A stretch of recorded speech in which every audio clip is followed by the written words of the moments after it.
From commitment to action, the next steps in holding Russia's leaders accountable for the crime of aggression against Ukraine. This article was written by Irina Mudra, Ambassador Anton Koronevich, and Mark Ellis, and read by an automated voice. Published on February 18, 2026 on Just Security, an essential resource for those shaping a just and secure world. This month marks the 4th anniversary of Russia's full-scale invasion of Ukraine. This unlawful war represents the most egregious violation of international law in Europe since the Second World War. It is a textbook example of the crime of aggression and demands accountability. Establishing a credible mechanism of accountability has been difficult, but the international community has remained steadfast in its determination to bring Russian leaders to justice. After more than 3 years of sustained effort, the foundational agreement formally establishing the Special Tribunal for the Crime of Aggression against Ukraine, STCA, was signed on June 25, 2025, in Strasbourg, France, by Ukraine and the Council of Europe, a 46-member intergovernmental organization aiming to advance human rights, democracy, and the rule of law. Crucially, the STCA is not an externally imposed mechanism. It is the result of sustained Ukrainian leadership, legal, diplomatic, and political, supported by partners, but driven by those who best understand the crime, its context, and its victims. The STCA represents a decisive step toward closing a long-standing gap in international criminal accountability. While the crime of aggression is a crime under customary international law and is prohibited under Article 2.4 of the United Nations Charter, the International Criminal Court's (ICC) jurisdiction over the crime of aggression is uniquely restricted. The court may exercise jurisdiction if the UN Security Council refers a situation, a scenario unlikely in the case of Russia, given its veto as a permanent member. Otherwise, the court may exercise jurisdiction only where both the aggressor and victim states are parties to the Rome Statute and have accepted the court's jurisdiction over the crime of aggression, and where no opt-out declaration has been made. As Russia is not a state party, the ICC lacks jurisdiction over the crime of aggression against Ukraine. The STCA is not merely a response to Russia's aggression. It is a Ukrainian contribution to the architecture of international criminal justice. Beyond Ukraine, the STCA agreement has broader significance.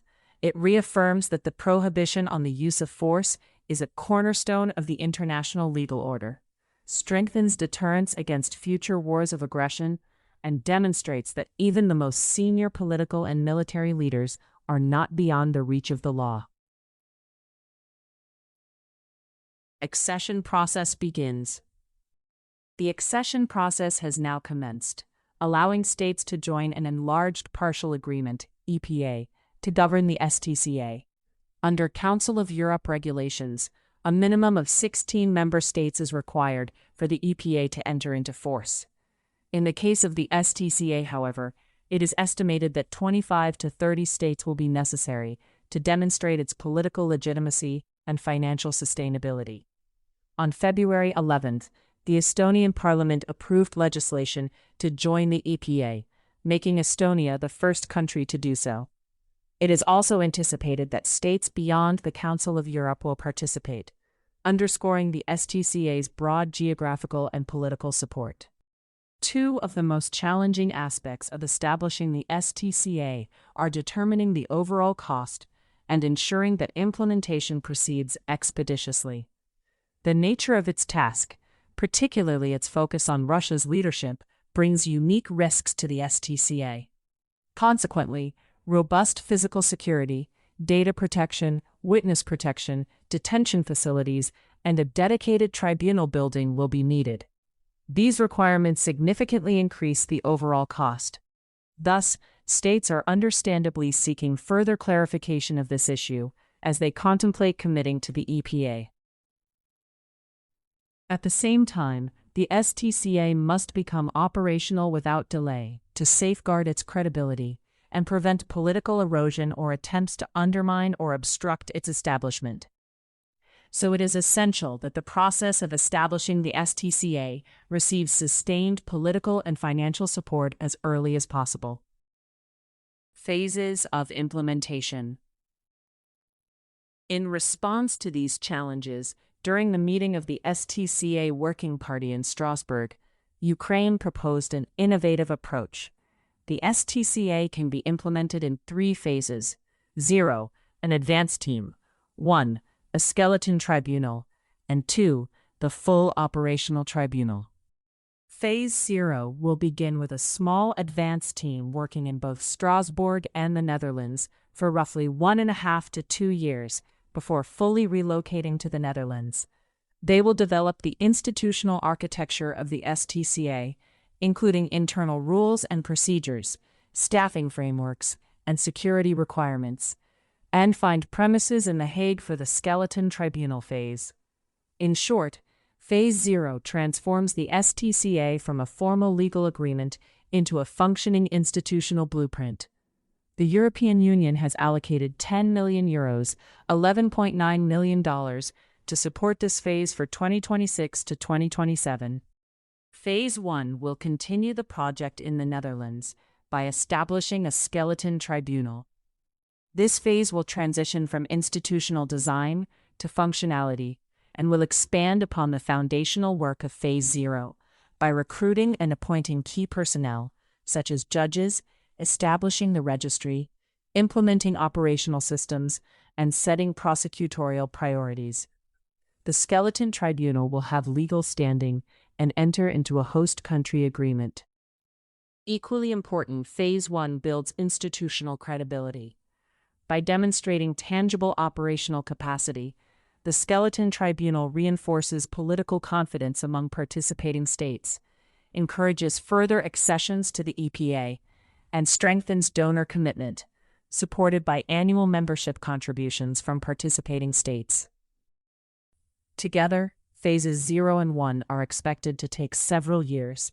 This timeline is comparable to the establishment of the ICTY and the ICTR, both of which required multiple years between their initial authorization and the commencement of trials. In the final phase, the STCA will become fully operational, with courtrooms, detention facilities, secure transport arrangements, and permanent premises. Indictments, the issuance of arrest warrants, and trials in absentia will be part of this final phase. Resilience to political pressure. An international criminal proceeding of this complexity needs to be resilient against political pressure. The phased model is intended to ensure sufficient political will and financial support so that the tribunal will succeed in upholding the foundations of international law. However, the establishment of the STCA is no longer a question of if, but of how fast and how robust. Each completed phase reduces political reversibility and increases legal inevitability. To ensure the STCA's success, sustained political engagement and concrete diplomatic action are essential. Ukraine, together with legal advocacy organizations such as the International Bar Association, is actively engaging governments to support the rapid adoption of the EPA, either as full or associate members, to secure meaningful accountability for the war against Ukraine. This approach shifts the narrative from the resource commitments required to establish the tribunal to the far greater cost of non-accountability, positioning the STCA as a strategic investment in global security. If the crime of aggression is not prosecuted now, it will be permanently normalized. The stakes could not be higher. Thank you for listening to this article, published on Just Security. To stay up to date on Just Security's analysis of law, policy, and current events, go to justsecurity.org, subscribe to Just Security on Substack, and follow us on LinkedIn, Blue Sky, Facebook, Instagram, and Threads.